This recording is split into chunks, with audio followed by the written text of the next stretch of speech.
There is a house standing right now on the edge of a 300-foot drop, and the ground underneath it is quietly trying to become the ocean. One wrong soil report, one skipped inspection, and a $15 million view becomes a $15 million disaster. But when it's done right, and we mean really right, a cliffside mansion isn't reckless at all. It's one of the most extreme engineering feats in residential construction. Today we're breaking down how these homes actually get built, why people spend fortunes to live on the edge of nothing, and the one true story of a family who refused to leave their cliffside mansion even as the cliff itself started to disappear. Stick around, because by the end of this video you'll never look at an ocean view listing the same way again. Before we go over the edge, literally hit that like button, subscribe if you're new here, and drop a comment telling me, would you actually live in a house like this? I read every single one, and I want to know if you're brave enough for the drop. The pull of nothing but sky, so why would anyone pour millions of dollars into a house that's balanced on a cliff instead of just building on flat ground? It comes down to something psychologists actually have a name for. Ocean and coastal views trigger a measurable sense of openness and calm, and that feeling is part of why waterfront and cliff-adjacent property has stayed one of the strongest categories in luxury real estate, even when the rest of the market cools off. Scarcity is the real currency. Here's the part most buyers don't say out loud. A builder can add a wine cellar, a home theater, a rooftop pool, but nobody can manufacture more coastline. Land on a genuine cliff edge is finite, heavily regulated, and in most desirable markets, essentially not being made anymore. That scarcity is exactly what keeps driving the price per square foot into territory that would sound made up anywhere else. A cautionary real story, and that pull is strong enough that people will stay even when the risk becomes obvious.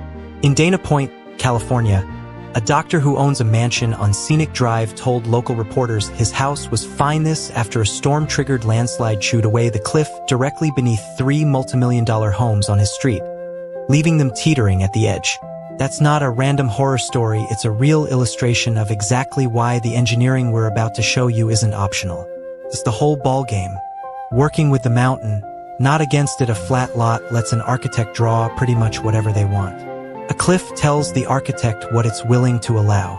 Modern cliffside homes are almost always designed in stepped, terrace levels that follow the natural grade of the slope instead of fighting it, which is why so many of these homes read as a series of stacked boxes cascading down toward the water rather than one big block. The floor plan flips upside down. One of the strangest things about cliff homes is that the entry is often at the top of the house, not the bottom. You walk in at street level, and then you move down through the house public rooms first, then private ones until the primary suite sits at the lowest, most private level closest to the view. Big Sur's famous Fall House, perched 250 feet above the Pacific, was designed exactly this way. 2 connected volumes stepping down the cliff, moving from the most public spaces at the entrance to the most private as you descend.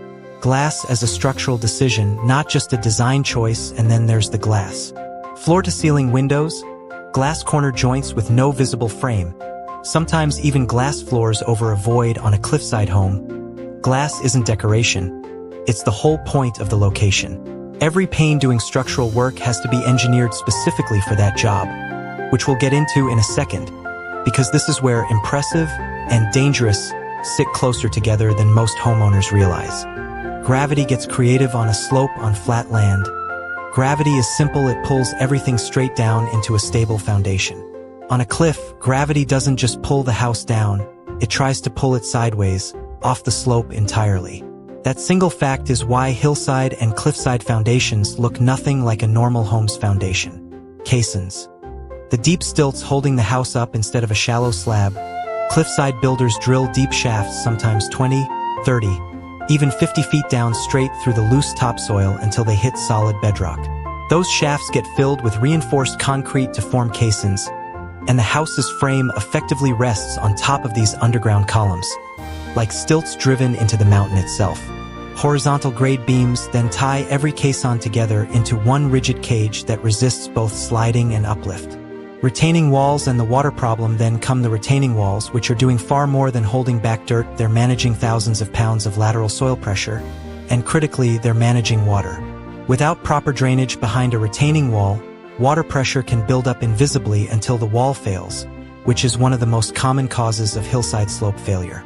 That's why engineers bury French drains, weep holes, and waterproof membranes behind every wall on a serious cliffside build.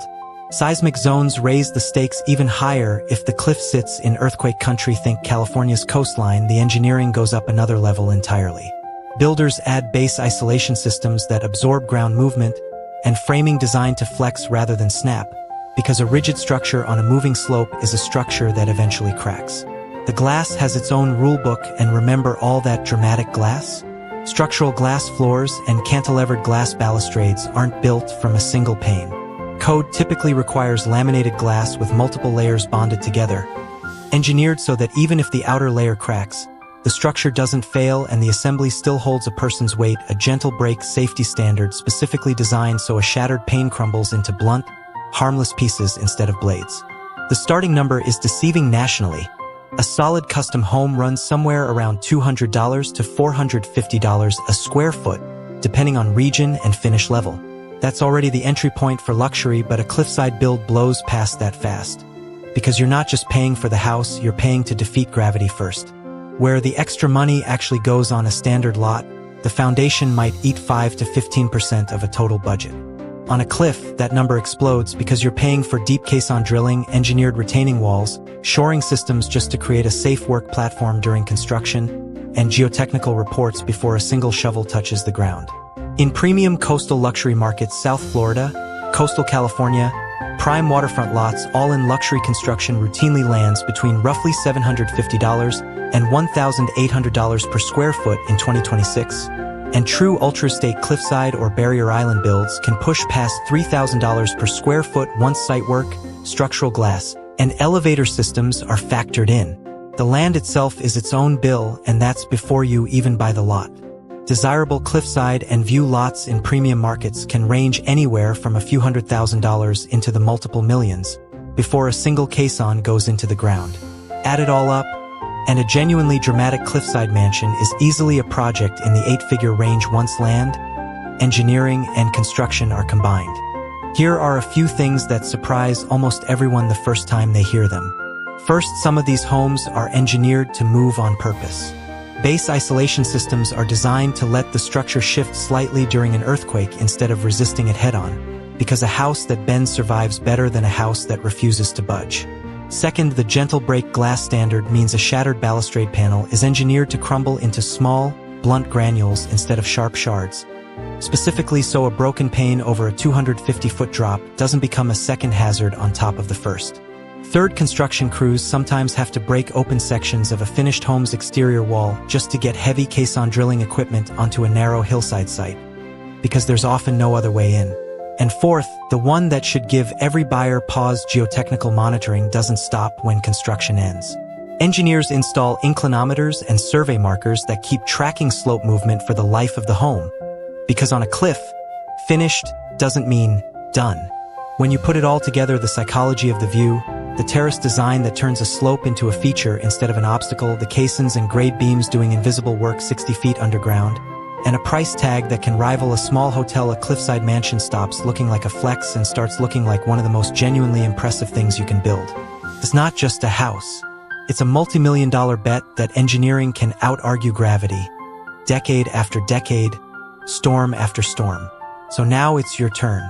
Would you actually sleep in a bedroom with a 300-foot drop on the other side of the glass, or does that sound like your worst nightmare?